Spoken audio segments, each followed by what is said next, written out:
Verily I say unto you, this generation shall not pass till all these things be fulfilled. But of that day and that hour knoweth no man, no, not the angels which are in heaven, neither the Son, but the Father. Take ye heed, watch and pray, for ye know not when the time is. For the Son of Man is as a man taking a far journey, who left his house, and gave authority to his servants, and to every man his work, and commanded the porter to watch. Watch ye therefore, for ye know not when the master of the house cometh, at even, or at midnight, or at the cock crowing, or in the morning, lest, coming suddenly, he find you sleeping. And what I say unto you, I say unto all. Watch. Chief Religion Correspondent for Fox News Channel. Does God use the motion of the planets to communicate with us, to announce things to come? Well, many people believe that an astronomical occurrence called 4 blood moons is a message from God. A blood moon is a full lunar eclipse, and 4 of them in a row is called a tetrad. When they've occurred on the Jewish high holy days, it's coincided with major historical events, like the Six-Day War in 1967. 4 blood moons on the Jewish high holy days has happened only 3 times in the last 500 years. The next time it occurs is starting next spring on the Jewish Passover. Pastor Hagee has written a book called 4 Blood Moons. Something is about to change, and he joins me now. This is fascinating because I get a lot of books about end times prophecies and what's the Bible trying to say, and this one really fascinated me because it charts history of astronomical occurrences, the Jewish high holy days of Passover and the Feast of the Tabernacles, and these occurrences. And I want to go over just a couple of the things that have happened, because it's only happened in 3 times. 3 times in over 500 years. In 500 years. And this is confirmed by NASA. This is not something that a religious think tank put together. This is something that you can check on the internet. This is what NASA says has happened, and this is what they say is going to happen. This is, and we have a full screen up, and it's exactly what I did when I saw your book, because I wanted to verify that these things had happened, and sure enough it was. That's why I wanted to have you on. 4 blood moons have occurred in 1493-94, fall of Spain. The Jews expelled from them, and Columbus discovers America, what the Bible calls it the infant nation. Right. 1949 to 1950, it follows Israel being declared a nation. State. And then a nation state. And then 1967, 68, the Six-Day War. Those are the last 3 times that 4 blood moons have occurred. Right. And so the next time it occurs actually is starting next spring. Starts April the 15th, 2014, next spring, and it happens on Passover. The second blood moon next year will be October the 8th on the Feast of Tabernacles. And then in 2015, it will happen again on Passover. And then it will happen the last time, September the 15th, and that will be on the Feast of Tabernacles. The irony of what it takes to get the sun, the earth, and the moon in a perfect alignment, to have a blood moon, and then for those blood moons to be on this exact date, is something that just is beyond coincidental. The Bible very clearly says, Joel the 2nd chapter says, the day of the Lord will be as when the sun refuses to shine. The significant thing is that between these 4 blood moons will be a total solar eclipse, and the moon will be turned to blood. That is exactly repeated in Acts the 2nd chapter.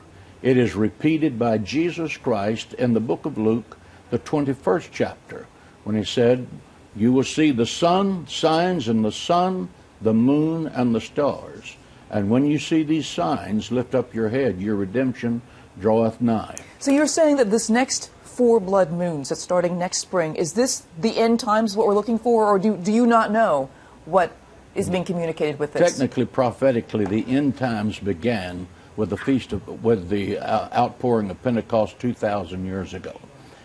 So we have been in the end times when you believe the dispensational 7-day period of time that equates to the 7 days of generation. There are 7 ages and dispensations. We have been in the end times a long time.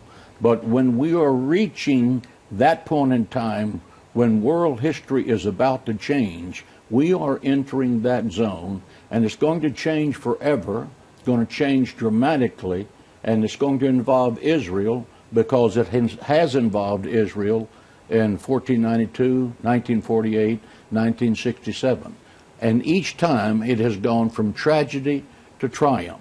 1492, as you said, the Jewish people were kicked out of Spain with the Edict of Expulsion by King Ferdinand and Queen Isabella. America was discovered, and the Jewish people had a home until Israel became the state. In 1948-49, Israel was a state. The thing that preceded that was the Holocaust, a time of tears and tragedy.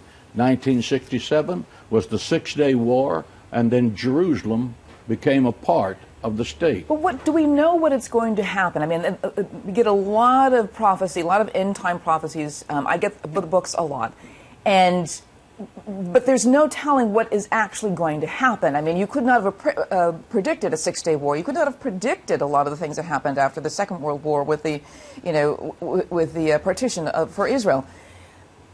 Is there any way to predict actually what's going to happen? And it will happen after the last four blood moon, which would be in 2015. There is a sequence of prophetic events that the Bible says will happen, but it does not give a when.